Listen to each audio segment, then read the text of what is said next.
Mi-novembre 1918.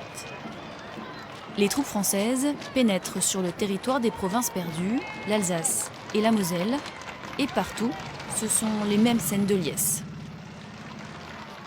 Tous les documents attestent qu'ils sont euphoriques. Aussi bien des documents photographiques que les chroniques rédigées par des gens. Teilhard de Chardin, le grand théologien, écrit que quand il rentre à Kaysersberg, il croit être dans un album de Hansi. Un drapeau français partout. Et Charles Spindler, célèbre marketeur et habitant de Burch, raconte même dans son journal comment les poilus ont été accueillis au Mont-Saint-Odile. Au bruit qu'ils firent, une sœur se retourna, et voyant les uniformes, elle poussa un cri étouffé « Les Français !»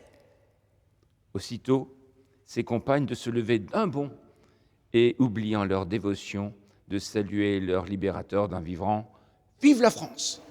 Il faut dire que l'armée allemande d'occupation, par sa défiance et son autoritarisme, a réussi à se mettre la population à dos. À la bataille de Saint-Blaise, en août 14, eh bien, il y a 500 Alsaciens qui désertent et rejoignent donc les Français. Donc forcément, ça a jeté un froid, et donc l'armée allemande se dit que décidément, cette population, on va dire, il n'y a rien à en tirer, on n'arrivera jamais à les germaniser complètement. Et même le général Ludendorff aura, vers la fin de la guerre, information que les Alsaciens apprendront, le projet de déporter l'ensemble de la population silésie. Fin 1918, le retour à la France de l'Alsace-Moselle fait la une des journaux. Alors, lorsque le président de la République Raymond Poincaré vient à Strasbourg en décembre, c'est pour lui un vibrant plébiscite. Le retour à la France est officialisé dans le traité de Versailles signé le 28 juin 1919. Mais évidemment, tout ne va pas être aussi simple, à commencer par l'hommage rendu aux morts. Chaque village français doit se doter d'un monument, mais comment faire en Alsace, où la plupart des soldats est mort sous uniforme allemand?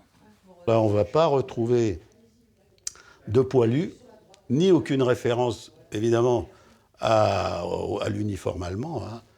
Là, il ne s'agit pas, bien sûr, de mort pour la France, mais la commune de Horstadt a ses enfants victimes de guerre. Et puis, le gouvernement va vouloir franciser la région trop vite. Les habitants doivent justifier de leur identité, et tous ceux jugés suspects un peu trop germanophiles sont contraints de quitter le pays. Le français devient obligatoire dans les écoles, le concordat est remis en question. Bref, les Alsaciens se mettent à rejeter le pouvoir central. Cette volonté de francisation rapide a été comprise par les Alsaciens comme étant brutale, et trop brutale.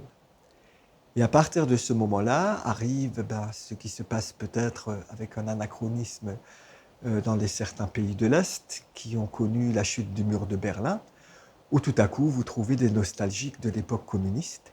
Et bien voilà que tout à coup, en Alsace, naissent les nostalgiques de l'époque allemande.